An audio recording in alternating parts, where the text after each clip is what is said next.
Have all of our superheroes coming together in this climactic finale to this M. Night Shyamalan superhero multiverse. So if you want to know what I thought about this movie, a real review from a sister's point of view, stay tuned and we're going to talk about this movie. So enough of all that, let's get right to this review. Let's go. Fingers down my spine. Girl, you look mighty fine. Won't you rub your fingers down my spine? Girl, you look mighty fine. Basically, we have David Dunn. We have him back, Bruce Willis, reprising his role. We finally get a name for him, the Overseer. He's still doing vigilante stuff in Philadelphia, trying to make the city safe. So we see he's still doing that. And he's working with his son, Joseph Dunn. So it's the same kid actor, but now he's grown up, which was pretty cool to see. So they're working together to, help solve the little crimes here and there, which the city is not actually happy with, because in most comic books, vigilantes aren't necessarily seen as the good guy, by law enforcement. So same thing in this universe. And then we have Kevin Wendell Crumb, played by James McAvoy. We see that he has now started to call his personalities the Horde.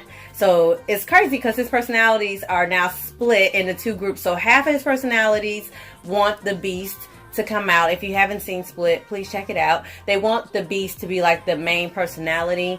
So they are kidnapping girls and sacrificing them to the Beast so he can come out and cleanse the world.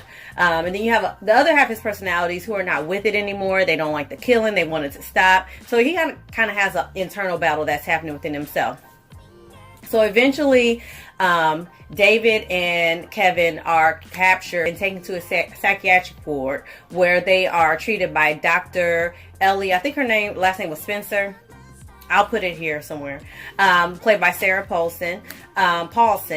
And they get to see that Elijah Price is also at that same hospital. So pretty much the whole point of the movie is that they're under psychiatric evaluation, and she's trying to convince them that they're not really superhuman. It's pretty much a delusion that they've created in their minds. That's the pretty much overview of the movie.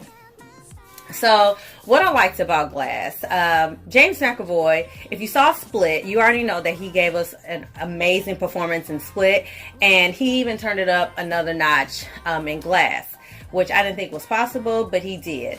The character of Beast, we didn't get to see a whole lot of it in Split because it was like right at the tail end. Whereas with this one, we saw a lot of the Beast, and he really got the chance to really give that character or that personality more depth. I also like that, again, they brought back the little boy that played David Dunn's son in the first one. I thought that was awesome because they could have easily got another actor. They do that a lot of time in movies, but it was the same guy. So it was pretty awesome to see him as an adult. And then just the chemistry between the actors was really good. The scenes with Sarah Paulson and James McAvoy were just electric. Like the chemistry, the back and forth, especially when he was playing Patricia, that personality, like he just does that so well. So the performances definitely were probably like the best thing about this movie. Unfortunately, maybe I went into this movie with higher expectations than I should have because I was a bit disappointed in this movie. If you saw my trailer reaction to this movie, then you saw I was really excited for this one because I really liked Unbreakable. I loved Split. So I was just excited to see these three characters on the screen together. But unfortunately, that's not what your girl got. There were moments when the characters were on screen together, but those moments were few and far in between. And while we got to learn a lot about Kevin's character, we didn't get a whole lot of screen time with David Dunn.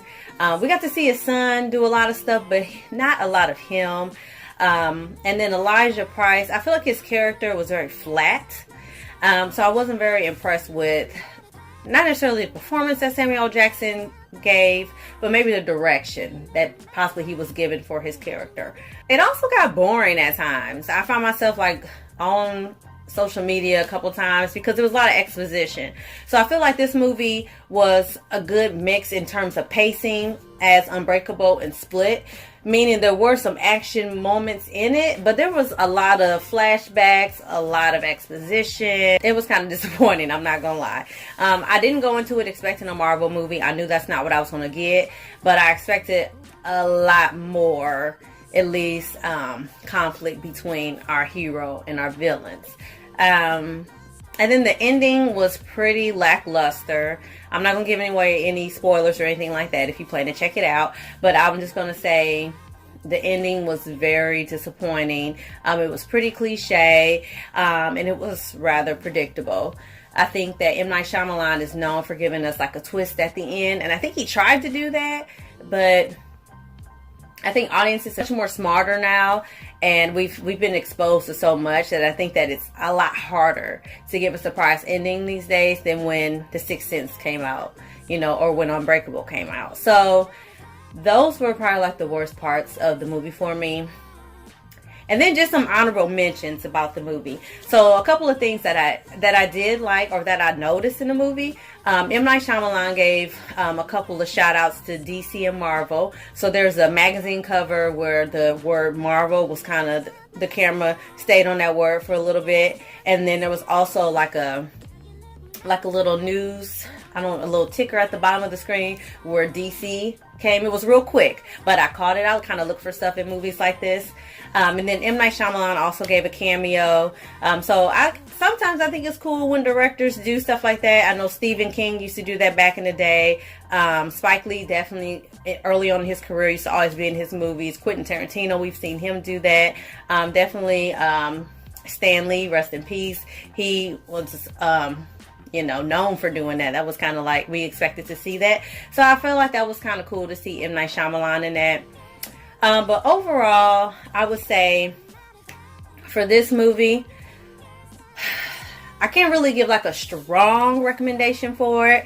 I'll say this. If you liked Unbreakable and you liked Split, then I would definitely say go check out Glass, just so you can finish it all up and wrap it up in a nice neat bow for yourself if you're a fan of those movies. But if you were kind of like, those movies were alright, they were cool, I would say maybe don't go check this one out, because you'll kind of just be disappointed.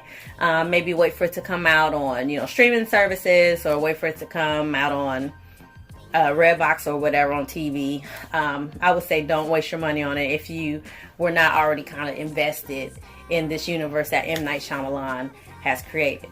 So that's all I got for you guys. Let me know in the comments below if you've seen Glass or if you plan to go see it. Don't give any spoilers away, guys, in the comments. I'm sure there are some people that have not checked this movie out yet because it's only been out for almost a week now. Just let me know if you liked it or not. If you did, go check it out, the movies. If you plan to go see it. If you're like, nah, I'm cool on this. Subscribe to my channel, please. Share the video and give it a thumbs up. And I'm going to see y'all next time for something else. Thank you for your support, and I'm going to see y'all next time. Holla.